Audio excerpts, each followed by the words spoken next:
باللہ من الشیطان اللعین الرجیم بسم اللہ الرحمن الرحیم الحمد للہ رب العالمین والصلاة والسلام علی اشرف الانبیاء والمرسلین وخاتم النبیین سیدنا ونبینا وشفیع ذنوبنا وطبیب قلوبنا مولانا ومقتدانا ابی القاسم محمد وأہل بیتہ الطیبین الطاہرین المعصومین المنتجبین المنتخبین المظلومین ولعنۃ اللہ علی اعدائہم اجمعین من یومنا ھذا الی یوم الدین اما بعد فقد قال اللہ حق سبحانہ تبارک و تعالی فی کلامہ المجید وفرقانہ الحمید وقولہ الحق بسم اللہ الرحمن الرحیم قل لا اسألکم علیہ اجرا الا المودۃ فی القربى۔ عزاداران سید الشہداء امام حسین علیہ السلام، ناظرین باتمکین، الحمدللہ منتظر چینل سے ذکر آل محمد اور اجر رسالت کی سعادت حاصل ہو رہی ہے۔ پروردگار عالم نے سورہ شورى میں آیت نمبر 23 میں اپنے حبیب معظم کو حکم دیا کہ ہماری جانب سے یہ پیغام اپنی امت تک پہنچاؤ کہ کوئی اجرت نہیں ہے آپ کی رسالت کی، آپ کے دین پہنچانے کی، سوائے اس کے کہ آپ کے کلمہ پڑھنے والے آپ کے ذوی القربہ سے مودت کریں۔ تو یہ اجر رسالت قرار پائے گا۔ نبی معظم کو اللہ نے یہ پیغام دے دیا کہ آپ کی رسالت کی کوئی اجرت ادا کر ہی نہیں سکتا، اس لیے کہ نہ دنیاوی کوئی طاقت یا دنیاوی کوئی سلطنت یا دنیاوی کوئی بادشاہت کچھ نہیں چاہتا اللہ اپنے حبیب کی اجرت اور تبلیغ کی، صرف اس کا پیغام دے رہا ہے کہ آپ کے ذوی القربہ سے مودت کریں تاکہ ان کی عبادتوں کو میں اپنی بارگاہ میں قبول کروں۔ جب یہ آپ کے ذوی القربہ سے مودت کریں گے تو میں شکور ہوں، میں انہیں جنت میں داخل کروں گا۔ تو اب ایک سند مل گئی ہے ذوی القربہ سے مودت کی اور اعمال کی۔ نماز کی سعادت کا مقام اپنی جگہ ہے، نماز مومن کی معراج ہے۔ ظاہر ہے کہ یہ حدیث بھی ہے کہ جس کی نماز قبول ہو گئی باقی اعمال بھی اس کے قبول ہو جائیں گے۔ یہ لیکن پیغام جو ہے وہ ذوی القربہ سے مودت کا ہے، اور ذوی القربہ کا رسول اللہ تعارف بھی کرا رہے ہیں تاکہ کوئی کنفیوز نہ ہو کہ رسول اللہ کے ذوی القربہ جو ہیں وہ کون ہیں۔ تو ظاہر ہے کہ سرکار ختمی مرتبت نے ذوی القربہ بتائے بھی ہیں اور ذوی القربہ رسول اللہ نے دکھائے بھی ہیں، چادر میں لے کر بتایا ہے اور مباہلے میں لا کر ذوی القربہ کا تعارف کرایا ہے۔ ظاہر ہے کہ چادر میں جو موجود ہیں وہ بھی 5 ہیں اور جو مباہلے میں آ رہے ہیں وہ بھی 5 ہیں۔ نہ چھٹا یہاں کوئی نظر آ رہا ہے، نہ مباہلے میں کوئی چھٹا نظر آ رہا ہے، لہذا تمام مسلم امہ کو ذوی القربہ سے مودت کا حکم جو ہے وہ قرآن مجید دے رہا ہے، اس لیے کہ روایت میں ضعف ہو سکتا ہے لیکن قرآن مجید کی آیت میں ضعف نہیں ہو سکتا۔ لہذا یہ پیغام جو ہے وہ منتظر چینل سے ہم تمام مسلم امہ کو یہ پیغام دے رہے ہیں سید الشہداء امام حسین علیہ السلام کے حوالے سے کہ اللہ نے ذوی القربہ کی مودت کو واجب قرار دیا ہے، اور رسول اللہ نے ذوی القربہ کا تعارف بھی کرایا ہے، چادر میں لیا ہے، گھر جناب سیدہ کا ہے، چادر جناب سیدہ کی ہیں، رسول اس چادر میں موجود ہیں، مولا حسین تشریف لائے، مادر گرامی کو سلام کیا، چادر میں آ گئے، مولا حسن آئے، مادر گرامی کو سلام کیا، چادر میں آ گئے، اب یہ دیکھیے کہ مولا متقیان آئے، مولا متقیان نے سلام کیا، چادر میں آ گئے۔ اب خاتون جنت سب سے آخر میں بی بی پاک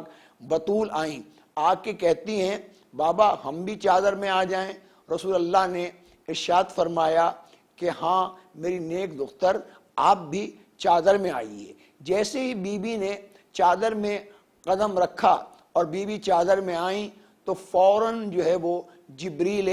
امین جو ہے وہ تشریف لائے اور آپ نے آ کے سلام کیا اور یہ ارشاد فرمایا السلام علیکم یا اہل بیت نبوہ،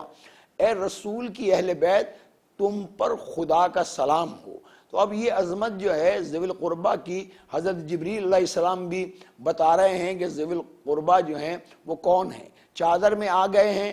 مولا علی چادر میں، بی بی پاک بطول چادر میں، لیکن آیے تطہیر نے آ کر یہ ایذان محترم مکمل قرآن مجید کی آیت نے بتایا کہ ذوی القربہ کون ہیں۔ چادر میں جو ہیں وہ جیسے ہی بی بی پاک بطول آئیں جبریل بھی آئے اور آیت تطہیر بھی نازل ہوئی۔ جبریل نے جب 5 تن کو چادر میں دیکھا تو جبریل علیہ السلام نے آیت جو لے کر اللہ کی جانب سے آئے وہ پڑھ کر بتائی کہ بسم اللہ الرحمن الرحیم انما یرید اللہ لیذھب عنکم الرجس اہل البیت ویطہرکم تطہیرا۔ تو اب یہاں سے عظمت جناب سیدہ کی عیاں ہو رہی ہے کہ آیت تطہیر کا نزول جو ہے وہ تب ہوا ہے جب شہزادی کونین دختر رسول بی بی پاک بطول صدیقہ بی بی طاہرہ بی بی عالمہ غیر معلمہ بی بی حسن اور حسین جیسے مقدس پاکیزہ اماموں کی ماں فاطمۃ الزہرا چادر میں آئیں تو آیت تطہیر نازل ہو گئی اور خالق کائنات نے ذوی القربہ کا تعارف بھی کرا دیا کہ یہ وہ ہستیاں ہیں کہ اللہ نے ہر نجاست کو ان سے دور رکھا، کیا نہیں بلکہ دور رکھا، ان کے قریب کوئی نجاست آ ہی نہیں سکتی۔ تو یہ ایک کلیہ ہے کہ رسول کے ذوی القربہ جو ہیں وہ عصمت و طہارت کا ایک وہ معیار ہیں جو اللہ رب العزت جو ہے وہ ان کا تعارف کرا رہا ہے۔ آیت تطہیر کے ذریعے اللہ نے یہ بتا دیا کہ رسول اللہ کی جو ذوی القربہ ہیں ان کے قریب کوئی نجاست آ نہیں سکتی۔ تو لہٰذا یہ ایک بہت بڑا میسج بھی ہے، بہت بڑا ایک پیغام بھی ہے۔ یہ ظاہر ہے کہ ہر انسان کو اچھائی کی تلاش ہوتی ہے، تو ظاہر ہے کہ اللہ رب العزت نے ان سے نجاست کو دور کر کے ہمیشہ کے لیے پیغام دے دیا کہ واحد دروازہ ہے عصمت و طہارت کا دروازہ، خاتون جنت کا دروازہ ہے۔ اور پھر جبریل نے جب 5 ہستیوں کو مقدس ہستیوں کو چادر میں دیکھا تو جبریل پوچھتے ہیں یا ربی من تحت الکسا، یہ چادر میں کون ہیں؟ حالانکہ جبریل جانتے ہیں چادر میں کون ہیں، لیکن سوال کر کے بتا رہے ہیں جبریل تمہیں تو معلوم ہے چادر میں کون ہیں، چادر میں محمد مصطفیٰ صلی اللہ علیہ وسلم ہے، مولا متقیان ہیں، بی بی پاک بطول ہیں، مولا حسن ہے، مولا حسین۔ تو جبریل یہ میسج دے گا کہ میں تو جانتا ہوں چادر میں کون ہیں، لیکن میں نامعلوم افراد تک یہ پیغام پہنچانا چاہ رہا ہوں کہ چادر والے اور ہیں، باہر والے اور ہیں۔ کبھی ان سے اپنا تقابل جو ہے وہ کوئی نہ کرے، اس لیے کہ عصمت اس دروازے پر ہے، خلت اس دروازے پر ہے، طہارت اس دروازے پر ہے، یقین اس دروازے پر ہے، معرفت اس دروازے پر ہے۔ جو ذوی القربہ ہیں ان کے دروازے پر آ کر رسول خدا نے یہ میسج سارے زمانے کو دیا ہے کہ یہ وہ پاکیزہ اور مقدس دروازہ ہے جو میری بیٹی کا دروازہ ہے، اس لیے کہ میری بیٹی کے دونوں بیٹے منصب امامت پر ہیں، شوہر بھی منصب امامت پر ہے۔ یہاں تعارف جب جبریل نے یہ کہا کہ یہ کون ہیں تو فوراً خدا نے تعارف کیا جبریل ہم فاطمہ و ابوہا و بالوہا و بنوہا، یہ تعارف کرایا کہ اس میں فاطمہ ہیں، ان کے بابا ہیں، ان کے شوہر ہیں، ان کے بچے ہیں۔ جناب سیدہ کی شان سب سے بڑی یہ ہے کہ رسالت کا تعارف بطول کے ذریعے ہو رہا ہے، امامت کا تعارف بطول کے ذریعے ہو رہا ہے، اور سرکار ختمی مرتبت قدم قدم پر شہزادی کونین کی عظمت کو بیان کر رہے ہیں۔ رسول اللہ ارشاد فرما رہے ہیں الفاطمۃ بزت و منی، فاطمہ زہرا میرے جگر کا ٹکڑا ہے، اس کو ایذا دینے والا مجھے ایذا پہنچا رہا ہے۔ اب یہاں سے جو ہے وہ غور کیجئے کہ نبی معظم کو اپنی مقدس اور پاکیزہ بیٹی سے کتنی محبت تھی کہ جناب سیدہ نے فاقے برداشت کیے ہیں، صبر کیا ہے، ایثار سے کام لیا ہے، اور اپنے بابا کی خدمت میں بی بی آتی ہیں، کہا کہ جو کی سوکھی ہوئی روٹیاں ہیں، بچوں پہ فاقہ ہے، رسول خدا صلی اللہ علیہ وسلم نے پیغام دیا کہ بی بی اور جاؤ اور جا کر تسبیح پڑھو، 34 مرتبہ جو ہے وہ اللہ اکبر اور 33 مرتبہ سبحان اللہ والحمدللہ یہ تسبیح پڑھو۔ یہ تسبیح زہرا کے نام سے جو ہے وہ مشہور ہو گئی ہے، اس سے فاقے بھی ختم ہوں گے اور رحمتیں بھی نازل ہوں گی، رزق بھی نازل ہوگا۔ رسول پاک نے صلی اللہ علیہ وآلہ وسلم نے جناب سیدہ کا تعارف جو ہے وہ مباہلے میں بھی کرایا، چادر میں بھی کرایا، اس لیے کہ مباہلے میں بھی عصمت کی منزل پر بی بی پاک بطول ہمیں نظر آ رہی ہیں، مولا حسن ہمیں نظر آ رہے ہیں کہ مباہلے میں، اس لیے کہ چیلنج ہوا کہ نصارہ ہیں، نجران ہیں، یہودی ہیں، جو بھی ہیں، وہ مقابلے پہ ان کے یہ ہستیاں جا رہی ہیں، صداقت اور علم کا اور عصمت کا، طہارت کا پیغام دینے کے لیے اللہ تعارف کرا رہا ہے۔ خدا کہہ رہا ہے میرے حبیب فَقُلْ تَعَالُوا نَدْعُ أَبْنَاءَنَا وَأَبْنَاءَكُمْ وَنِسَاءَنَا وَنِسَاءَكُمْ وَأَنفُسَكُمْ ثُمَّ نَبْتَهِلْ نَجْعَلْ لَعْنَةَ اللَّهِ عَلَى الْكَاذِبِينَ۔ میرے حبیب آپ اپنے نفسوں کو لے کے جائیے، نفس کی بنیاد پر مولا متقیان کو لیا ہے، نسانہ کی منزل پر بی بی پاک بطول کو لیا ہے، جمع کا صیغہ ہے، اور بھی آ سکتی تھی، لیکن رسول خدا نے دنیا والوں کو بتا دیا کہ بطول کا مقام اور ہے، یہ وہ بی بی ہے جس کا مقابلہ نہ مریم سے ہو سکتا ہے، نہ ہاجرہ سے ہو سکتا ہے، نہ آسیہ سے ہو سکتا ہے۔ تو نبی معظم نے بھی، قرآن نے بھی جناب سیدہ کا مقام بھی بتایا ہے، مرتبہ بھی بتایا ہے، اور دلیل بھی دی ہے، حدیث بھی پیش کی ہے، قرآن کی آیت بھی پیش کی ہے اہل بیت علیہ السلام کے لیے۔ اب اس کے بعد زمانے کی سمجھ میں نہ قرآن کی آیتیں آ رہی ہیں، نہ نبی کا ارشاد فرمانا آ رہا ہے، تو یہ تو پھر فیصلہ جو ہے وہ آخرت میں ہو جائے گا، کس نے نبی کا کہنا مانا اور کس نے نبی کا کہنا نہیں مانا۔ اس لیے کہ جناب رسالت مآب نے بی بی پاک بطول کے دروازے پر آ کر اور سلام کر کے زمانے والوں کو بتا دیا کہ بی بی سے کتنی محبت ہے، کتنا احترام رسول اپنی بیٹی کا کر رہے ہیں۔ یہاں تک تاریخ بتاتی ہے کہ بی بی جب مسجد میں آتی تو رسول اللہ مصلی سے کھڑے ہو کر استقبال کیا کرتے تھے۔ اللہ کو یہ مرتبہ ہے جناب فاطمہ زہرا کا، لیکن افسوس صرف اس مقام کا ہوتا ہے جو مقام جناب فاطمہ زہرا سے محبت رسول کرتے تھے اور شب کی نمازوں میں بطول کے لیے دعا بھی فرمایا کرتے تھے۔ اب یہاں سے اندازہ ہے کہ وہی محبت جو ہے، میں آیا جناب سکینہ سلام اللہ کی بارگاہ میں اس لیے کہ یہ بنت امام حسین علیہ السلام ہیں، کہ جن کے لیے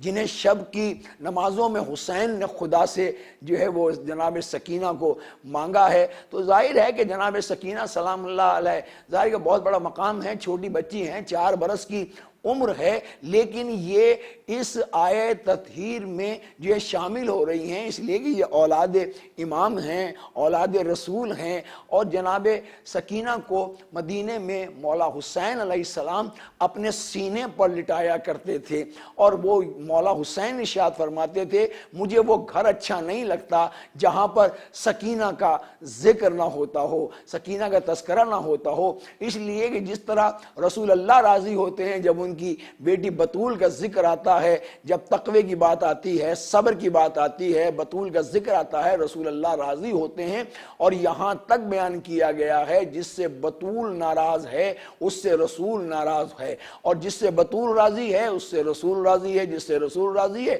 اس سے رب العالمین جو ہے وہ راضی ہے۔ اب یہ ہے اہل بیت علیہ السلام، امام حسین علیہ السلام کی یہ پیاری بیٹی ہے سکینہ۔ تو ظاہر ہے کہ امام حسین علیہ السلام مصلی پر بھی جناب سکینہ کے سر پہ ہاتھ پھیرتے تھے، شفقت فرماتے تھے، محبت فرماتے تھے، اور جناب سکینہ جو ہے وہ ماں کے سینے پہ کم، بابا کے سینے پر زیادہ سویا کرتی تھی۔ تو وہ پیار جو رسول اللہ نے اپنی بیٹی جناب سیدہ کو دیا، وہی محبت وہی پیار امام علی مقام حسین ابن علیہ السلام نے جناب سکینہ سلام اللہ علیہ کا وہی احترام کر کے بتایا، پیار کر کے بتایا۔ لیکن افسوس اس بات کا ہے کہ 4 برس کی بچی ہے اور جس پر یہ امت جو ہے یہ اجر رسالت، قرآن نے تو کہا تھا کہ اجر رسالت ادا کرنا یعنی کہ مودت کا پیغام قرآن دے رہا ہے، لیکن افسوس صرف اس بات کا ہے کہ امت نے خوب اجر رسالت ادا کیا۔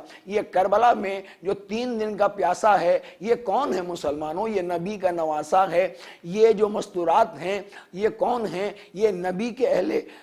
خانہ میں ہیں، یہ نبی کے ذوی القربہ کے اندر ہیں۔ تو یہ تمام چیزیں ہیں۔ میں بی بی سکینہ کی بارگاہ میں آیا، کتنے مصائب امام حسین علیہ السلام پر ٹوٹے ہیں وہ سب بی بی سکینہ جو ہے وہ دیکھ رہی ہے، اور جناب حضرت عباس سے علمدار جو ہیں وہ بہت بڑی آس ہیں جناب سکینہ سلام اللہ علیہ کی، اس لیے کہ پیاس بھی ہے، 3 دن کی پیاس ہے، اور جناب سکینہ جو ہے وہ یہی کہتی ہیں چچا پانی، چچا پانی، چچا میرا علی اصغر پیاسا ہے، میرا بھیا پیاسا ہے، پانی کا اگر بندوبست ہو جائے تو جناب عباس علمدار نے ایک ہی جملہ کہا تھا، سکینہ مجھے آقا حسین سے اجازت دلا دو تو میں تمہارے لیے پانی کا بندوبست کروں گا۔ اجازت جناب سکینہ نے بابا سے کہا کہ بابا چچا کو اجازت دے دیجئے، اصغر نے اپنے آپ کو جھولے سے گرا لیا ہے، میرا بھائی پیاسا ہے۔ حضرت عباس سے علمدار کو اجازت ملی،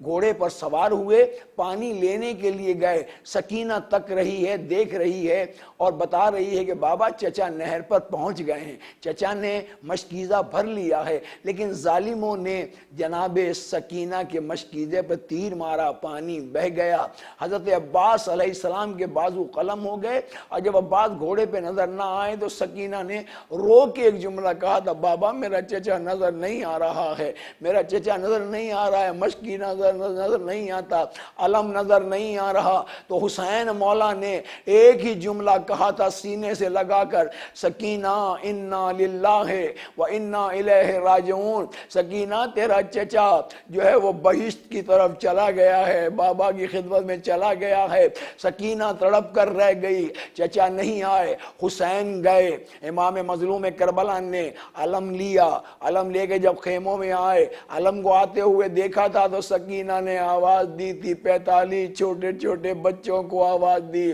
بچوں آ جاؤ میرے چچا کا علم آ رہا ہے۔ علم تو آیا لیکن علمدار نہیں آیا۔ سکینہ باپ کے قدموں میں گری اور گر کے کہتی ہے، بابا چچا کو بلا دو، اب پانی نہیں مانگوں گی۔ امام حسین نے کہا، سکینہ ہم نے کہا تھا نا چچا کو اجازت نہ دلا، چچا بہت یاد آئے گا، جب خیمے جلیں گے چچا یاد آئے گا، تماچے لگیں گے چچا یاد آئے گا، کوفے کے بازار میں پتھر مارے جائیں گے چچا یاد آئے گا۔ وہ سکینہ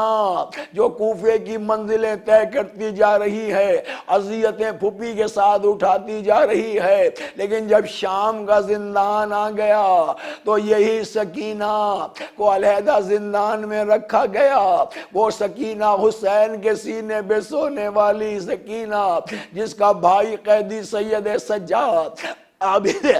بیمار آواز دیتا ہے، سکینہ سکینہ کہاں ہو؟ جب سکینہ کی آواز نہیں آئی تو قید خانے میں آئے، دیکھا سکینہ اپنی دادی کی بارگاہ میں چلی گئی۔ سید سجاد میرا بیمار امام بہن کو اٹھایا، جمیلہ غسالہ تھی، اسے بلایا، کہا کہ میری بہن کو غسل دو، غسل وہ دے نہیں پائی، رو کے کہتی ہے، مولا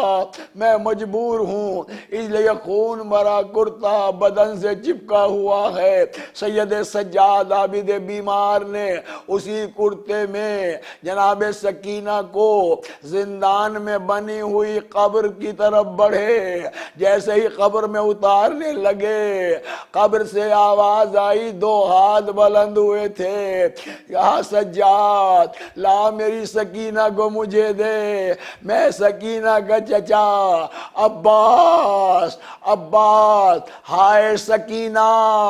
ہائے قید خانہ، ہائے بھائی کی غربت، وہ سکینہ